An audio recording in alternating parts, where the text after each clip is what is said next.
How many of you suffer from occasional aches and pains, or what I like to call the itises? You know, arthritis, tendinitis, bursitis. Well, I've got some fantastic news for you, and it comes in the form of this tiny root called turmeric. Inside it is a miraculous compound called, you ready for this?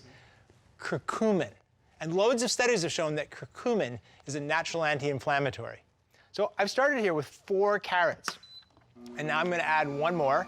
Now look at this. You know, for love or money, you couldn't squeeze a drop of juice out of a carrot, but look at the cold press 365. It's just extracting all of that beautiful juice, all the beta carotene, and it's just spitting out this dry fiber.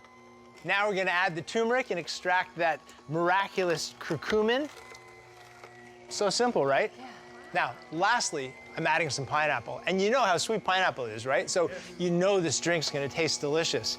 But pineapple also has a nutrient called bromelain.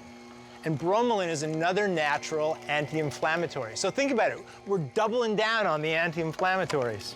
So check this out. You can see how different the cold press technology is in the 365. It's like a homemade multivitamin that you can really trust. And why can you trust it? Because we made it ourselves. Exactly. All right, well, you gotta taste this. Just look at how vibrant the color is in that. This is delicious. Wonderful. It really is amazing, isn't it?